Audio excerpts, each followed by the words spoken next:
Hi hello dears, welcome to our channel lily flower. இந்த வீடியோவில் நம்ம என்ன பார்க்க போகிறோம்னா, நமக்கு நார்மலான சண்டேனா நமக்கு என்ன சமைக்கிறதுன்னு சொல்லிட்டு ஒரு கன்ஃபியூஷனே இல்லாமல் ஒரு நான்வெஜ் டிஷ்ஷை செஞ்சுடுவோம்.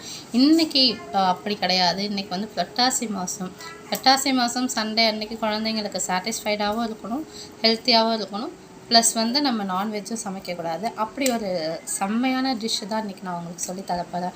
வாங்க வீடியோ. அதுக்கு முன்னாடி நீங்கள் இன்னும் லில்லி ஃப்ளவரை சப்ஸ்கிரைப் பண்ணலாம், கீழே இருக்க சப்ஸ்கிரைப் பட்டனை ப்ரெஸ் பண்ணி சப்ஸ்கிரைப் பண்ணிக்கோங்க. அப்படியே பக்கத்தில் இருக்க பெல் ஐக்கானை கிளிக் பண்ணி ஆல் கொடுத்துக்கோங்க. அப்போ தான் நான் போடுற வீடியோஸ் நோட்டிஃபிகேஷனாக வரும். வாங்க வீடியோக்குள்ளே போகலாம். என்ன சமைக்கலாம் சொல்லிட்டு பார்த்தீங்கன்னா, இன்றைக்கி வந்து ஒரு ஈரல் குழம்பு தான் செய்ய போகிறோம். ஏன்னாங்க ஈரல் கிரேவின்னு சொல்கிறீங்க, இன்றைக்கி புரட்டாசி மாதம்னு யோசிக்காதீங்க. நம்ம வந்து இப்போ வீடியோக்குள்ளே போய் நம்ம பார்க்கலாம் அது என்ன ஈரல் அப்படின்னு சொல்லிட்டு. வாங்க வீடியோக்குள்ளே போகலாம். வந்து நம்ம என்ன சமைக்கலாம் அப்படின்னு சொல்லிட்டு பார்த்துடலாம். நான் வந்து ஓவர் நைட் சோக் பண்ணி வச்சுருந்த பச்சை பயிறு, அதாவது பச்சை பயிறுன்னு சொல்லுவோம் இல்லையா, அதை வந்து நல்லா ஓவர் நைட் சோக் பண்ணி வச்சு, ப்ளஸ் வந்து முளைக்கட்டி வந்திருக்கு. நல்லா க்ளோஸ்அப்பில் காட்டுறேன். முளைக்கட்டி வந்திருக்கு. இதை வந்து நம்ம வந்து நல்லா ட்ரை பண்ணலாம். ஃபஸ்ட்டு ட்ரை பண்ணி எடுத்துகிட்டு அப்புறம் நல்லா கிரைண்ட் பண்ணிடலாம். ஏன்னா நான் ஆட் பண்ணுறேன்னு நான் காட்டுறேன். ஃபஸ்ட்டு நம்ம இதை எடுத்து வச்சு இப்படி வச்சுக்கலாம். இப்படி வச்சுட்டிங்கன்னா ஃபுல்லாக ட்ரை ஆகிடும் வாட்டர்.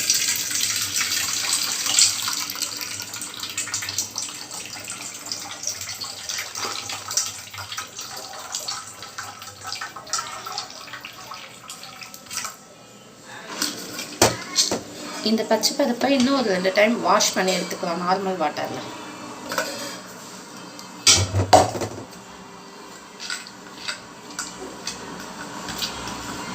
நார்மல் வாட்டரில் வாஷ் பண்ணி எடுத்துகிட்டு காட்டுறேன்.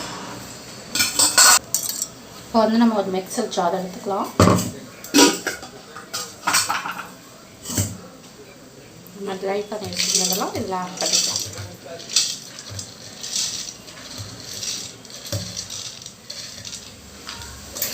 நான் வந்து கொஞ்சம் வந்து பார்த்தீங்கன்னா கொஞ்சம் சாப்பிட்றதுக்காக எடுத்து வச்சுருக்கேன்.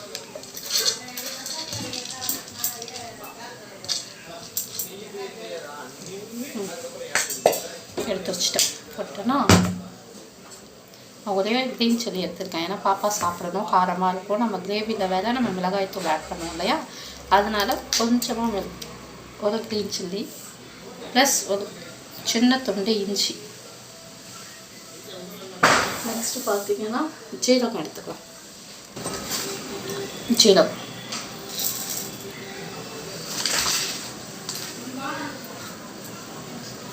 அப்புறமா கொஞ்சமாக கல்லுப்பு அதையும் போட்டுக்கலாம். இப்போ வந்து நான் வந்து கிரைண்ட் பண்ணிட்டு வந்தேன். கிரைண்ட் பண்ணதுக்கப்புறம் நான் உங்கள்கிட்ட காட்டுறேன். சொல்ல மறந்துட்டேன், இதில் கொஞ்சமாக தான் தண்ணி ஊற்றணும். அதிகமாக ஊற்றுனீங்கன்னா வந்து வேக வைக்கிறதுக்கு கஷ்டமாக இருக்கும். அதனால் கொஞ்சமாக இது மயில் அளவுக்கு தண்ணி ஊற்றி அரைச்சிக்கோங்க. அதாவது இட்லி மாவு இருக்கு இல்லையா, அந்த பதத்துக்கு நம்ம அரைச்சி எடுத்துக்கலாம். ஓகே, இப்போ வந்து நான் பார்த்தீங்கன்னா இந்த அளவுக்கு மாவு வந்து நல்லா அரைச்சிட்டு வந்துட்டேன். தெரியுதா, அரைச்சிட்டேன். இப்போ இந்த மாதிரி ஒரு இட்லி கொத்து எடுத்துக்கோங்க. இட்லி கொத்து எடுத்துக்கலாம். ஒரு ஸ்பூன் எடுத்துக்கோங்க. அந்த இட்லி கொத்தில் அழகாக நம்ம வச்சிடலாம்.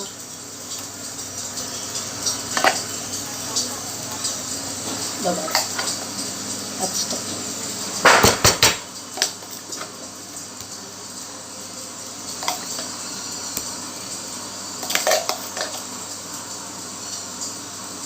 தெரியல, இப்போ தெரியுதா?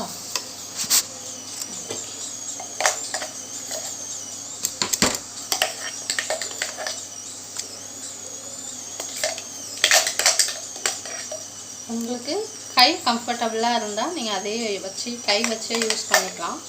நான் வந்து ஸ்பூன் வச்சு யூஸ் பண்ணுறேன். உங்களுக்கு எது வந்து கம்ஃபர்டபுளாக இருக்கோ அதை யூஸ் பண்ணிக்கோங்க.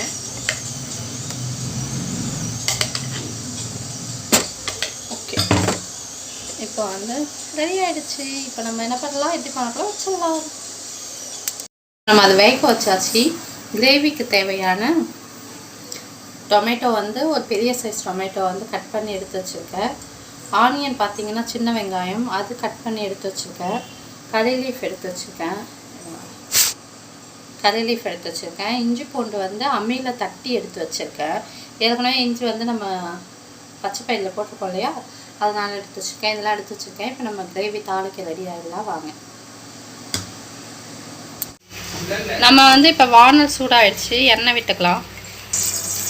எண்ணெய் சூடான பிறகு நம்ம எடுத்து வச்சுருந்த பெருஞ்சீரகம், பட்டை, கடல் பாசி எல்லாத்தையும் போட்டுடலாம்.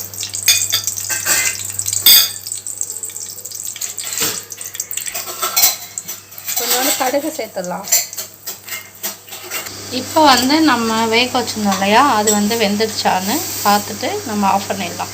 கடுகு வெடிச்சதுக்கப்புறமா நம்ம வந்து கறி லீஃப் சேர்த்துக்கலாம். நெக்ஸ்ட்டு வந்து நம்ம கட் பண்ணி வச்சுருந்தா ஆனியன் சேர்த்துக்கலாம்.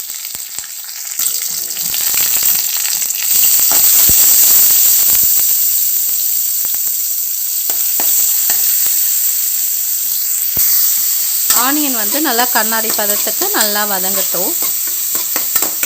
ஆனியன் வதங்கிறதுக்காக நம்ம கொஞ்சம் கல்லுப்பு சேர்த்துக்கலாம். ஆனியன் வதங்கிறதுக்காக கொஞ்சமாக கல்லுப்பு.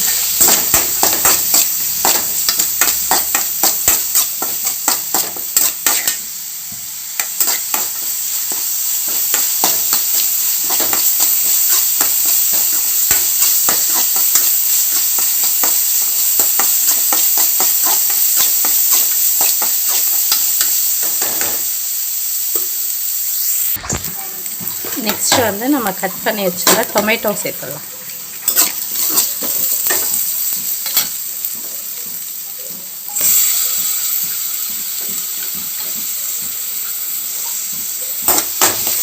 கட் பண்ணி வச்சுருந்த டொமேட்டோ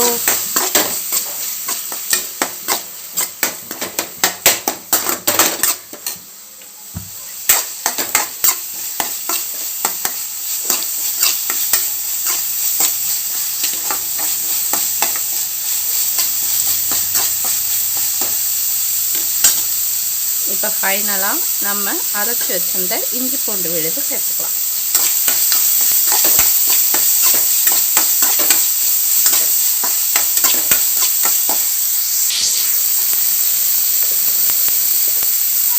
கொஞ்சமாக மஞ்சள்தூள்.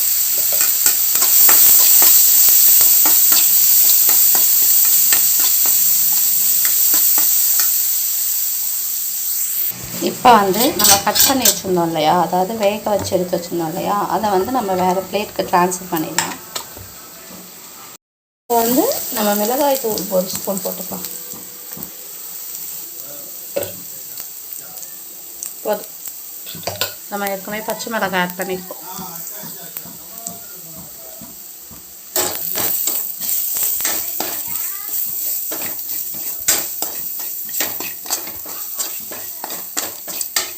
கொஞ்சம் பச்சை மிளகாவோடைய ராஸ்மல் போகட்டும். இப்போ நம்ம கட் பண்ணி வச்சுருந்த ஈரலை சேர்த்துக்கலாம். இதையும் சேர்த்து நல்லா மிக்ஸ் பண்ணிக்கலாம்.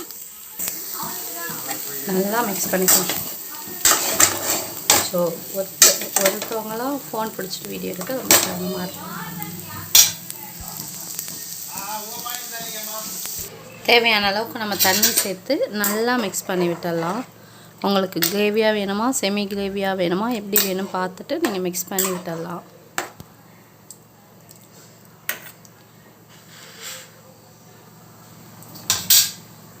இது இப்போ ஹை ஃப்ளேமில் வச்சு நல்லா கொதிக்க விட்டுக்கலாம். நம்மளுடைய கிரேவி வந்து ரெடி ஆகிடுச்சு. இந்த ஸ்டேஜில் நீங்கள் வந்து நம்ம கட் பண்ணி வச்சுருந்த கொரியண்டர் லீஃப் சேர்த்துக்கலாம். கொரியண்டர் லீஃப் சேர்த்துக்கிட்டு உங்களுக்கு இன்னும் திக்காக வேணும்னா நீங்கள் திக்காக இருக்கலாம். இது வந்து கிரேவியாகவும் யூஸ் பண்ணிக்கலாம். சப்பாத்தி, தோசை, இட்லி எல்லாத்துக்குமே சைட் டிஷ் செம்மையாக இருக்கும். நீங்கள் இன்னும் கொஞ்சம் வாட்டர் விட்டு கூட டைலூட் பண்ணி உங்களுக்கு தேவையான அளவு கன்சிஸ்டன்சிக்கு கொண்டு வந்துடலாம் டியர்ஸ். இது வந்து எல்லா விதமான சாதத்துக்கும் சரி, சப்பாத்தி, தோசைக்கெலாம் ரொம்ப மஸ்ட்டாக நல்லாயிருக்கும். குழந்தைங்களுக்கும் ரொம்ப ஹெல்த்தி. கண்டிப்பாக வீட்டில் ட்ரை பண்ணுங்கள். ட்ரை பண்ணி பார்த்துட்டு எப்படி இருக்குன்னு கமெண்ட் செக்ஷனில் கமெண்ட் பண்ணுங்கள். நமக்கு வந்து இப்போ சாப்பாடு ரெடி ஆகிடுச்சு. ஒயிட் ரைஸ் ப்ளஸ் முருங்கைக்கீரை. இது வந்து நான் பாப்பாக்கிட்டே டேஸ்ட்டு கேட்குறேன். இது என்ன குழம்பு நம்ம கண்டுபிடிக்கலான்னு பார்க்கலாம்.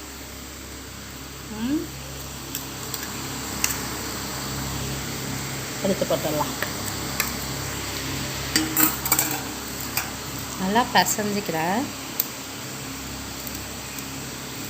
உப்பு கம்மியாக போட்டிருப்பேன் நான். இதில் ஒரு வாய் ப்ளஸ் இந்த கீரையில் ஒரு வாய் இதை கொடுக்கலாம் பாப்பாட்ட. ஃபஸ்ட் பைட்டு எப்படி இருக்குன்னு பார்க்கலாம். இப்படி வர ஆப்போசிட்டில் வரலாம்.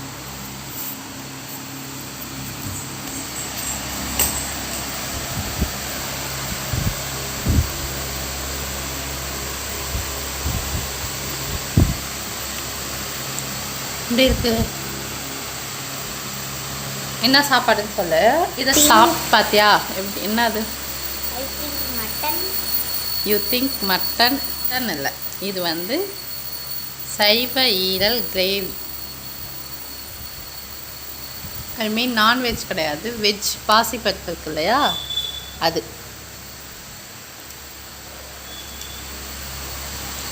இது புரட்டாசி மாதம் எப்படி இருக்கு? சூப்பராக இருக்கா?